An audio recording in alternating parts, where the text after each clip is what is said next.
I've been saying that I think that this artificial intelligence stock market, and that's what it is. It's an artificial intelligence bubble. This economy is being driven by an AI bubble on the stock market. And now other people are starting to say this as well. You have Financial Times out of the UK saying the skeptical case on generative AI.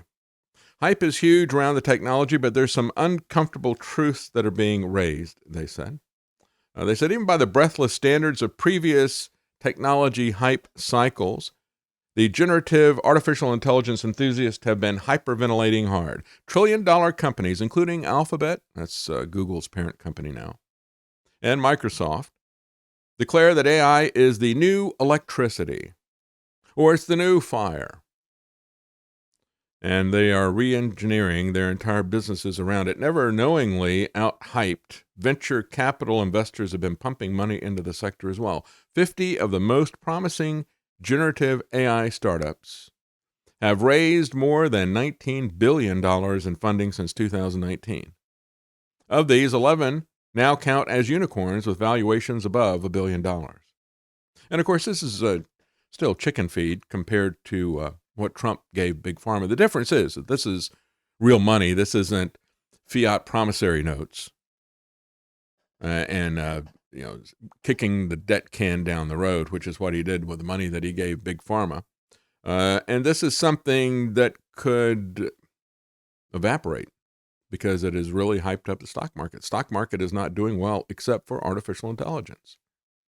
Even the sober suits at McKinsey, says the Financial Times, estimate that the technology could add between $2.6 trillion to $4.4 trillion of economic value annually across 63 examples of use that it analyzed, ranging from banking to life sciences.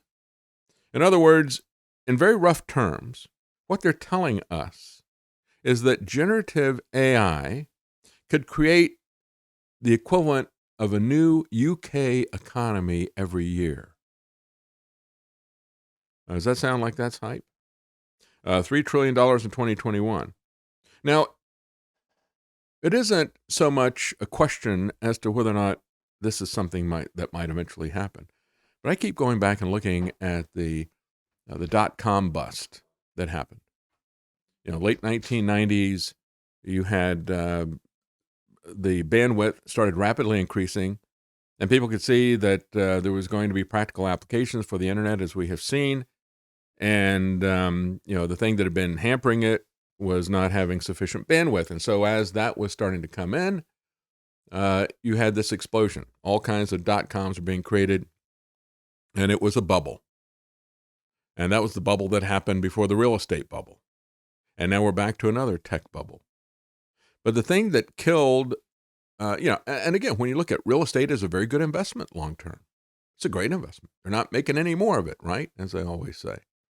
And you could say the same thing about technology. Look, the idea that the internet was going to be something that was big, there was no question about that. So this isn't about whether or not AI is ultimately going to deliver on the promises. The question is, have they gotten ahead of themselves?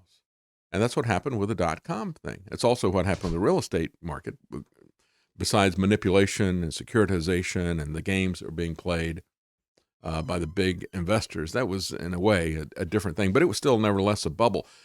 The tech bubble that happened was an example of too much too soon. And then when somebody realizes that the hype is overhyped, they start to get scared, and some people say, well, I'm going to, sell my stuff. And people say, oh, this big guy over here just sold it. And now all these people who piled into this thing because they were told it's going to be the next big thing, now they got in because of fear of missing out. Now they're jumping out because of fear of missing out, of getting out of the exit. And so that's what happens to these bubbles. It always happens to them. And so the Financial Times says, but what if they're wrong in all of this? In a series of provocative posts, technologist Gary Marcus explores the possibility that we could see a, quote, massive gut-wrenching correction in valuations as investors realize generative AI does not work very well and it lacks killer business applications. Quote, the revenue isn't there yet, and it might never come. And Brian Shilhavi at Health Impact, vaccineimpact.com. I'll give him credit for being the first one to call this out. And he talked about he said this is actually the third wave of artificial intelligence hype and bubbles. And you had lots of money poured into the previous two waves, not nearly as much as this, and not nearly as much hype. And we didn't see the kinds of things like we have seen so far. But I think he's right. I think this is a third AI bubble. A bubble in the sense that it's not going to deliver as much as soon as these people are expecting, and they're going to panic, and the whole market will panic in the same way that it kind of panicked to get into it. Marcus is the co-founder of the Center for the Advancement of Trustworthy AI, and he was the skeptic that testified to Congress earlier this year when they had Sam Altman of OpenAI come in. He's been a longtime skeptic about neural network models, such as OpenAI's ChatGPT, but he raises some fresh truths about generative AI as well. Take the unreliability of the models themselves. As is now clear to millions of users, one of the technology's biggest drawbacks is that it hallucinates. In his earlier book, Rebooting AI, Marcus provides a neat example of how this can happen. And oh, by the way, and the reason I wanted to follow up with what I had to say yesterday about the mad cow stuff, he talks about that as well. This is not something that is new. This is something, the study that I talked about yesterday is new. And they kind of quantized it and said, well, once the AI information gets out there and is a bigger part of the data that it's reading, and once it starts reading its own data, it's going to very quickly go to nothing.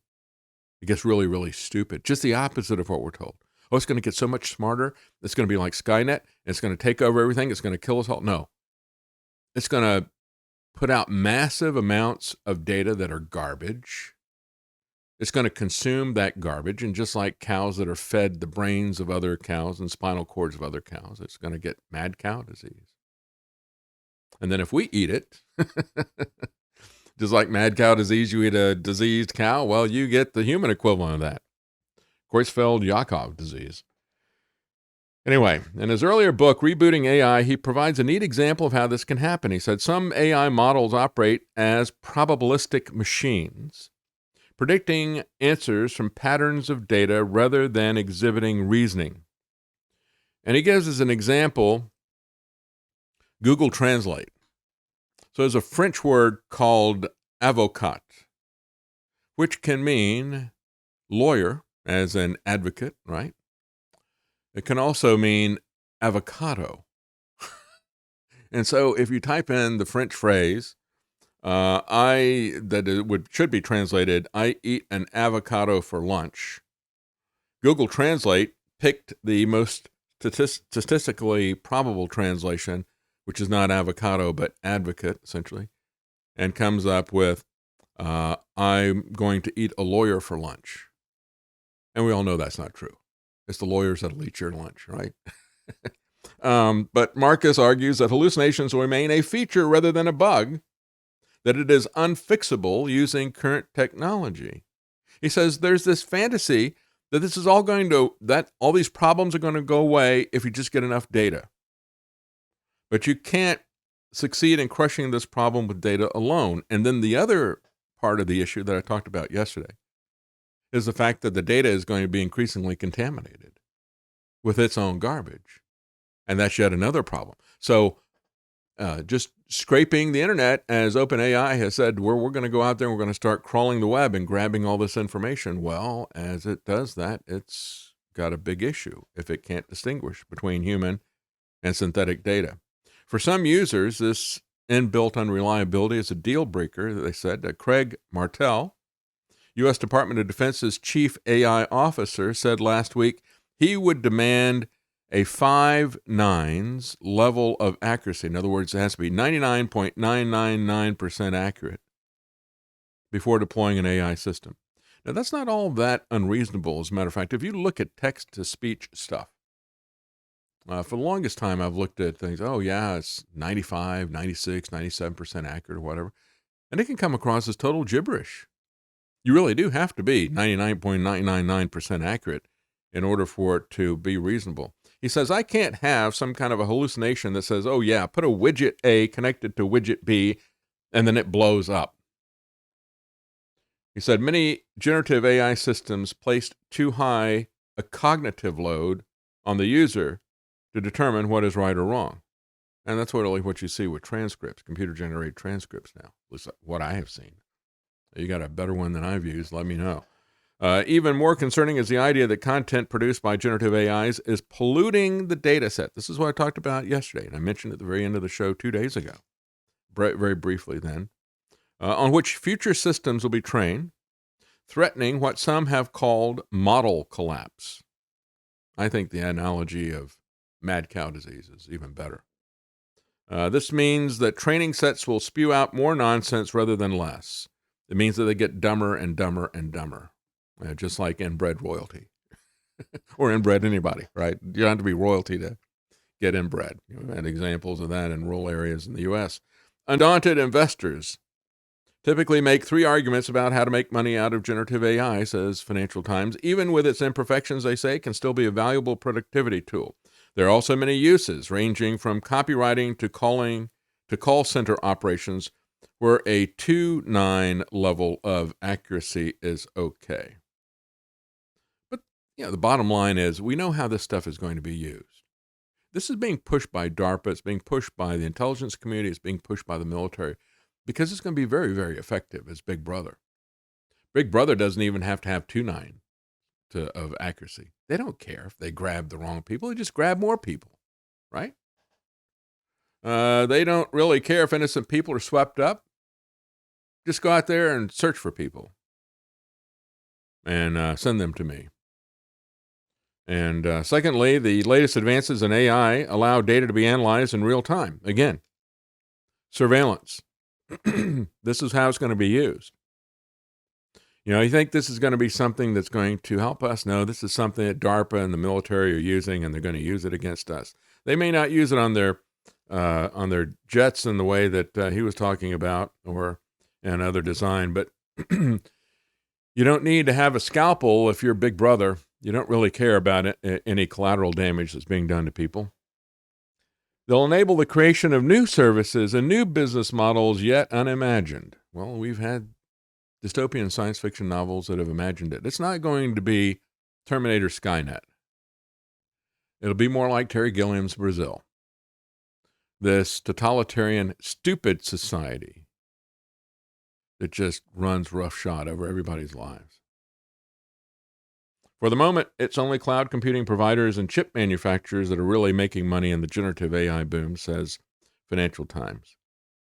But again, when you look at this kind of stuff, what happens when you get down the road a bit and the people who've been designing chips have retired and the upcoming generation has just been trained to rely on artificial intelligence? It's going to tell us the answer. And what happens when it says you connect widget A to widget B and then it blows up? Are you going to have people who know how to pull this back? You're going to have very sophisticated stuff. And you're going to take a lot of steps back to retrace those steps of what humans have lost. Mikio Kaku, if I'm pronouncing his name correctly, the guy who's a theoretical physicist, but he talks about all different types of things. Kaku said chatbots are, quote, glorified tape recorders. They take snippets, he said, of what's on the web created by humans, splice them together, and pass it off as if it created these things. And people say, oh, it's human because it's human-like. He says, no, they're just glorified tape recorders. This isn't intelligence, he said. This is basically a sort of warped mirror of what's on the internet for the last 20 years. Designed to spit out things that seem plausible. But again, it's going to be very, very, very useful for a Big Brother idiocracy. Again, Terry Gilliam's Brazil. Other experts have been ringing alarm bells, some of them saying AI is coming for all of us. I think we're not ready. I think we don't know what we're doing. I think we're all going to die. said one AI theorist. We've seen this. The godfather of AI, Jeffrey Hinton, also opined this year, it's not inconceivable that AI could eventually wipe out humanity. We've seen this over and over again. It's going to become self-aware. It's going to become this godlike intelligence. It's just going to crush us like ants. Elon Musk saying, we're going to have to become cyborgs. You need to get into transhumanism or you're not going to be able to, or you'll be made extinct by artificial intelligence. That's quite a lie that he's got there, isn't it? But it will be used by people to oppress us. And here's an example. OpenAI, Sam Altman, this guy has become one of technocracy's most dangerous dictator wannabes. Sam Altman, he goes to the congressional committee. Only people like me and, maybe Microsoft, we're the only ones who should be allowed to do this. This is just too dangerous. It could kill us all, so you got to give us a monopoly on this. And he is a handmaid of totalitarian government. He is now saying, his company is now saying, they're boasting about how ChatGPT-4 can do content moderation. Censorship. It can watch us in real time. It can match our biometric, data that they've got on us, our appearance, and all this other kind of stuff. It can censor our speech. It can do it in real time. This is how it's going to be used. And already struggling to overcome its documented political bias. Give me a break. This is Breitbart saying this. Look, it's not struggling to overcome its political bias. That political bias was put in there deliberately. That political bias was put in there by humans who are paid $15 an hour to label data good and bad and true and false and all the rest of this stuff. They paid people to put the bias in. They're not struggling to overcome this. They're struggling to come up with a narrative to tell people that. But of course, who needs the narrative to tell people that it's not biased when you can censor people who say that it's biased, when you can censor people who show what ChatGPT is doing on behalf of government? OpenAI is now boasting of their AI technology capability to power content moderation. In other words, censorship. Praising content moderation as a tool for sustaining the health of digital platforms, quote unquote, OpenAI claims that its powerful AI systems can reduce the need for humans. See, it's benevolent. We don't need to go out there and get a bunch of Stasi people. We don't need to recruit everybody to spy on their neighbors as they did in East Germany. We can do this without human snitches. Isn't that nice? We can do it automatically. Never gets tired, always watches. The ceaseless eye of an overseeing computer, reporting on us to its masters at DARPA and the Pentagon. The much talked about tech company simply says that it wants to protect the mental health of the human moderators. Yeah, they'd go mad if they had to do all this stuff. Traditionally, the burden of this task, they said, has fallen on human moderators who have to sift through large amounts of content to filter out toxic, harmful materials. So, it's bad work being a censor, but somebody's got to do it. Oh, let's let the AI do it. OpenAI concedes the biases of AI might be a problem when using this for content moderation. Well, it was designed for that. But hey, if it's going to be the censor, it can hide its own bias. I like this article from Charles Hugh Smith of his blog is called Of Two Minds. And he talks about AI and the peculiar unreality of spectacle. And he goes back to a book that was written in 1967. And it was a French philosopher who wrote the book, The Society of the Spectacle, in 1967.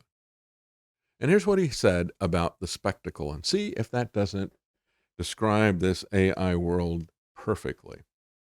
He says, because spectacle replaces real life with a mere mediated representation of life that cannot be experienced directly, it provides a framework where mass deceptions and lies can consistently and convincingly appear as true. And so we see that, don't we? We see that in our news. We see that in our political campaigns. We see it in the pandemic narrative. We see it in the climate narrative. A spectacle that replaces real life. Oh, you especially see it and the campaign, don't you? CNN talking about Michael Burry, the Big Short guy. Again, there was a book and a movie about what he did. He became famous for correctly predicting the epic collapse of the housing market in 2008. He saw that bubble. And now he is betting more than $1.6 billion that Wall Street's about to crash. Maybe we should pay attention. He is making his bearish bets against the S&P 500 and NASDAQ 100, according to the Security and Exchange Commission filings that were released on Monday. His fund, Scion Asset Management, bought $866 million in put options, in other words, to sell it short, against a fund that tracks the S&P 500, and an additional $739 million in put options against a fund that tracks the NASDAQ 100. So he's betting that both the S&P 500 and the NASDAQ are going to go down significantly. He's using more than 90% of his portfolio to bet on a market downturn. What does he know? They have both notched gains so far this year. They're both up 16% and 38% respectively. And so he's put 90% of his money betting on a stock market crash. In the mid-2000s, he was famous for placing a wager against the housing market. The event was chronicled in the bestseller The Big Short, Inside the Doomsday Machine. It was later adapted into a film where he was played by Christian Bale. And so he called the housing bubble, is this stock market being driven by the AI bubble? Yes, I think so. Because what is the reality? The reality, as Michael Snyder points out, is that Cass Freight Index is down 8.9% year over year. UPS and FedEx are both reporting demand for package delivery way down as well. UPS said it was down 9.9% in daily package volume. For quarter two, June volume was down even more, 12.2%. FedEx reported an 18% drop in average daily shipments in its quarter that ended in March 31st. So again, the metrics of real economic activity are down, but of course, everybody is excited about artificial intelligence.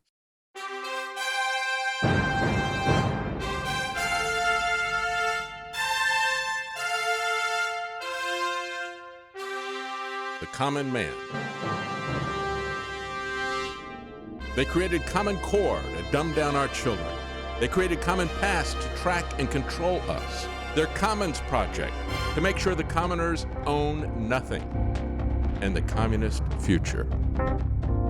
They see the common man as simple, unsophisticated, ordinary. But each of us has worth and dignity, created in the image of God. That is what we have in common. That is what they want to take away. Their most powerful weapons are isolation, deception, intimidation. They desire to know everything about us while they hide everything from us. It's time to turn that around and expose what they want to hide. Please share the information and links you'll find at thedavidknightshow.com. Thank you for listening. Thank you for sharing.